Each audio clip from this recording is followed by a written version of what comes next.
Livro dos Médiuns. Segunda parte. Capítulo 22. Da mediunidade nos animais. 234. Podem os animais ser médiuns? Muitas vezes tem sido formulada esta pergunta, a qual parece que alguns fatos respondem afirmativamente. O que, sobretudo, tem autorizado a opinião dos que pensam assim são os notáveis sinais de inteligência de alguns pássaros que, educados, parecem adivinhar o pensamento e tiram de um maço de cartas as que podem responder com exatidão a uma pergunta feita. Observamos com especial atenção tais experiências e o que mais admiramos foi a arte que houve de ser empregada para a instrução dos ditos pássaros. Incontestavelmente, não se lhes pode recusar uma certa dose de inteligência relativa, mas preciso se torna convirem que, nesta circunstância, a perspicácia deles ultrapassaria de muito a do homem, pois ninguém há que possa lisonjear-se de fazer o que eles fazem. Fora mesmo necessário supor-lhes, para algumas experiências, um dom de segunda vista superior ao dos sonâmbulos mais lúcidos. Sabe-se, com efeito, que a lucidez é essencialmente variável e sujeita a frequentes intermitências, ao passo que nesses animais seria permanente e funcionária com uma regularidade e precisão que em nenhum sonâmbulo se vêem. Numa palavra, ela nunca lhes faltaria. Na sua maior parte, as experiências que presenciamos são da natureza das que fazem os prestidigitadores e não podiam deixar-nos em dúvida sobre o emprego de alguns dos meios de que usam estes, notadamente o das cartas forçadas. A arte da prestidigitação consiste em dissimular esses meios, sem o que o efeito não teria graça. Todavia, o fenômeno, mesmo reduzido a estas proporções, não se apresenta menos interessante e há sempre que admirar o talento do instrutor, tanto quanto a inteligência do aluno, pois que a dificuldade a vencer é bem maior do que seria se o pássaro agisse apenas em virtude de suas próprias faculdades. Ora, levá-lo a fazer coisas que excedem o limite do possível para a inteligência humana é provar, por este simples fato, o emprego de um processo secreto. Aliás, há uma circunstância que jamais deixa de verificar-se, a de que os pássaros só chegam a tal grau de habilidade, ao cabo de certo tempo e mediante cuidados especiais e perseverantes, o que não seria necessário, se apenas a inteligência deles estivesse em jogo. Não é mais extraordinário educá-los para tirar cartas, do que os habituar a repetir áreas, ou palavras. O mesmo se verificou, quando a prestidigitação pretendeu imitar a segunda vista. Obrigava-se o paciente a ir ao extremo, para que a ilusão durasse longo tempo.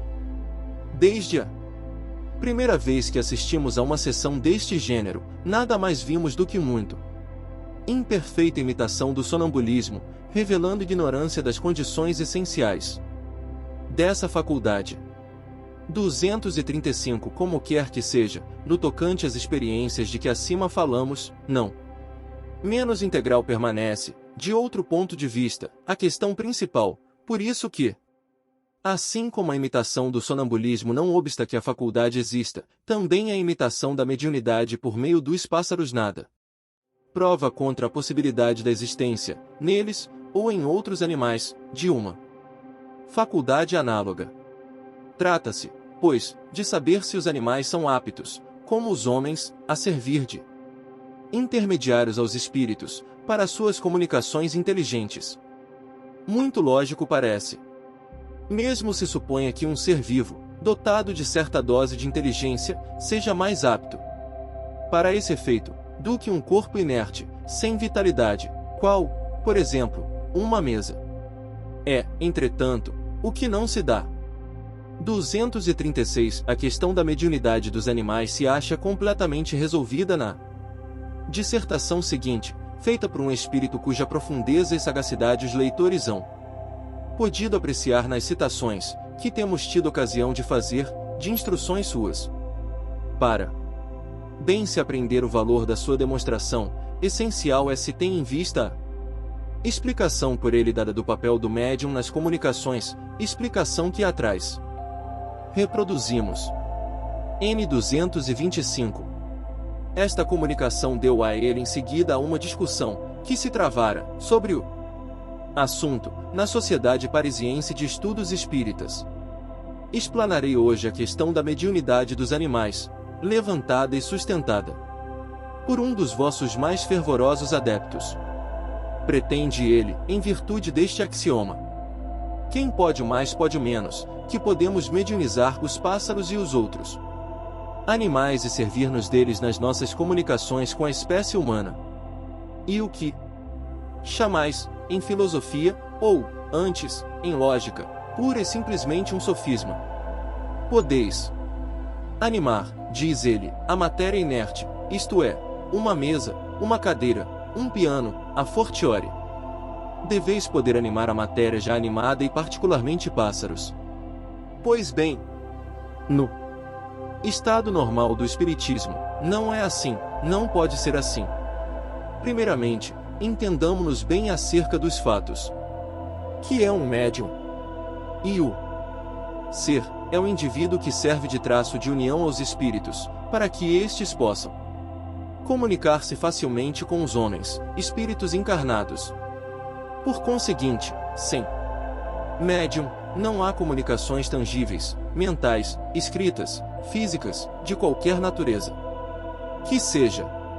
Há um princípio que, estou certo, todos os espíritas admitem, é que os semelhantes atuam com seus semelhantes e como seus semelhantes. Ora, quais são os semelhantes dos espíritos, senão os espíritos, encarnados ou não? Será preciso que volo repitamos incessantemente? Pois bem, repeti-lo-ei ainda: o vosso perispírito e o nosso procedem do mesmo meio, são de natureza idêntica, são, numa palavra, semelhantes. Possuem uma propriedade de assimilação mais ou menos desenvolvida, de magnetização mais ou menos vigorosa, que nos permite a nós, espíritos desencarnados e encamados, pormos-nos muito pronta e facilmente em comunicação.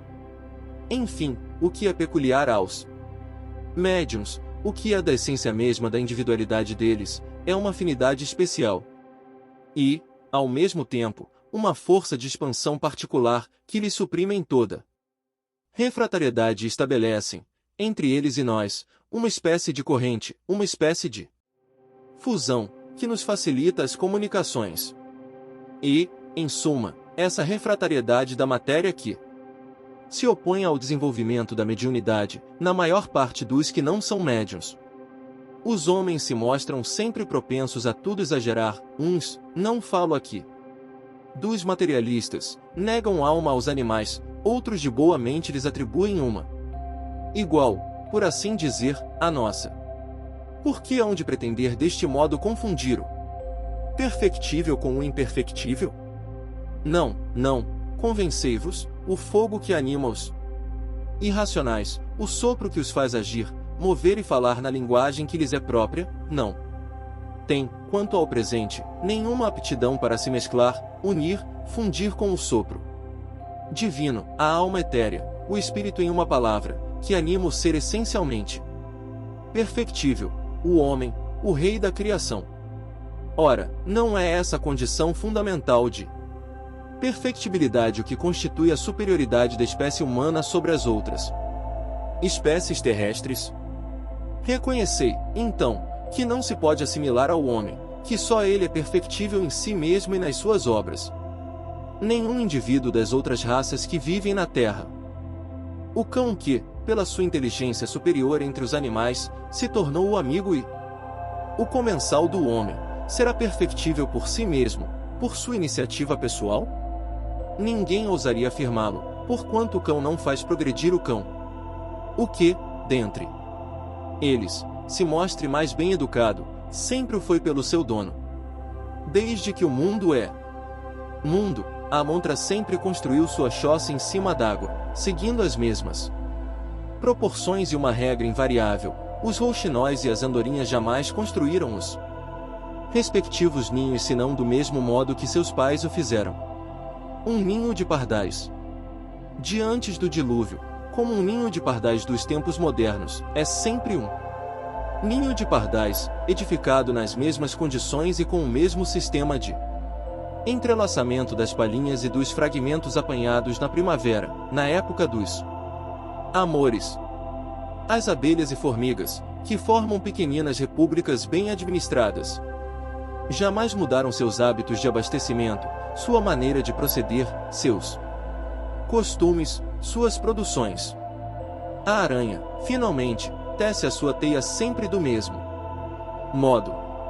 Por outro lado, se procurardes as cabanas de folhagens e as tendas das primeiras idades do mundo, encontrareis, em lugar de umas e outras, os palácios e os castelos da civilização moderna. As vestes de peles brutas sucederam os tecidos de ouro e seda. Enfim, a cada passo, achais a prova da marcha incessante da humanidade pela senda do progresso. Desse progredir constante, invencível, irrecusável, do espírito humano e desse estacionamento indefinido das outras espécies animais, a vez de concluir comigo que, se é certo que existem princípios comuns a tudo que vive e se move na terra, o sopro e a matéria, não menos certo é que somente vós, espíritos encarnados, estáis submetidos à inevitável lei do progresso, que vos impele fatalmente para diante sempre. Para diante. Deus colocou os animais ao vosso lado como auxiliares, para vos alimentarem, para vos vestirem, para vos secundarem. Deu-lhes uma certa dose de inteligência, porque, para vos ajudarem, precisavam compreender, porém lhes outorgou inteligência apenas proporcionada aos serviços que são chamados a prestar.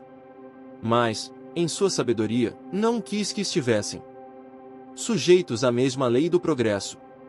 Tais como foram criados se conservaram e se conservarão até a extinção de suas raças. Dizem, os espíritos mediunizam a matéria inerte e fazem que se movam. Cadeiras, mesas, pianos. Fazem que se movam, sim, mediunizam, não. Porquanto, mais uma vez o digo, sem médium, nenhum desses fenômenos pode produzir-se.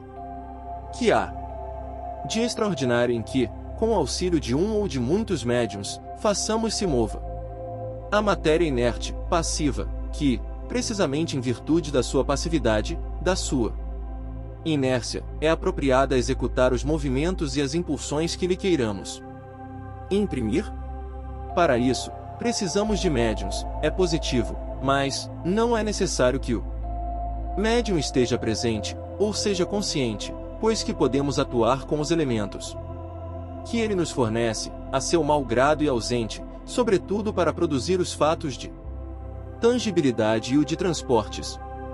O nosso envoltório fluídico, mais imponderável e mais sutil do que o mais sutil e o mais imponderável dos vossos gases, com uma propriedade de expansão e de penetrabilidade inapreciável para os vossos sentidos grosseiros e quase inexplicável para vós, unindo-se, casando-se, combinando-se com o envoltório fluídico, porém animalizado, do médium, nos permite imprimir movimento a móveis quaisquer, até quebrá-los em aposentos desabitados.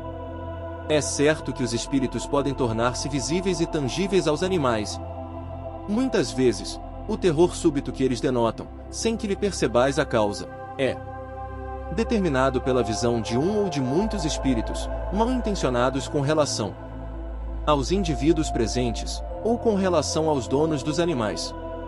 Ainda com mais frequência vedes cavalos que se negam a avançar ou a recuar, ou que empinam diante de um obstáculo imaginário.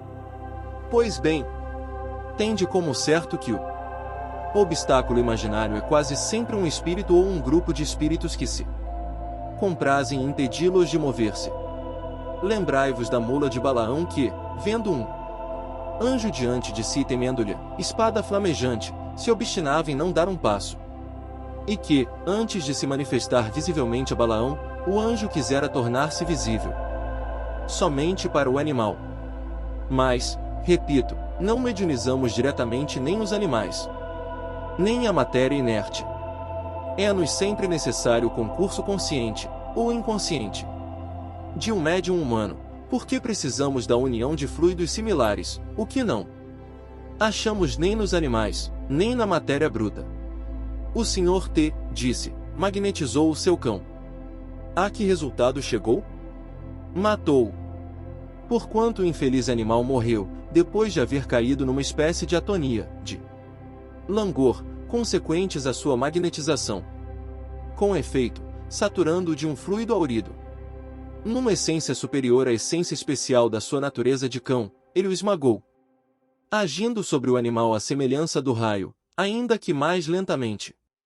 Assim, pois, como não há assimilação possível entre o nosso perispírito e o envoltório fluídico dos animais, propriamente ditos, aniquilá-los-íamos instantaneamente, se os mediunizássemos.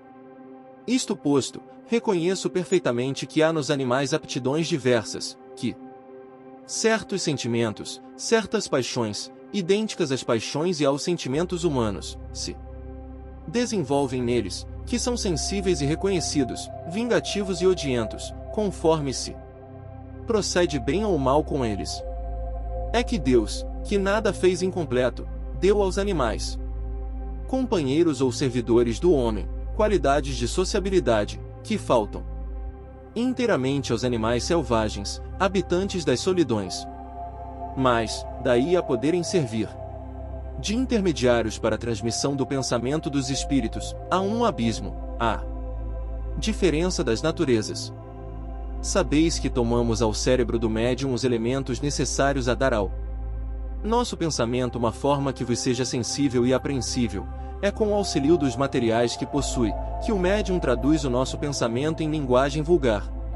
Ora bem, que elementos encontraríamos no cérebro de um animal? Tem ele ali palavras, números, letras, sinais, quaisquer, semelhantes aos que existem no homem, mesmo menos inteligente? Entretanto, direis, os animais compreendem o pensamento do homem, adivinham-no até. Sim, os animais educados compreendem certos pensamentos, mas já os vistes alguma vez reproduzi-los? Não. Deveis então concluir que os animais não nos podem servir de intérpretes. Resumindo, os fatos mediúnicos não podem dar-se sem o concurso consciente ou inconsciente dos médiuns, e somente entre os encarnados, espíritos como nós, podemos encontrar os que nos sirvam de médiuns. Quanto a educar cães, pássaros, ou outros animais, para fazerem tais ou tais exercícios, é trabalho vosso e não nosso. Erasto.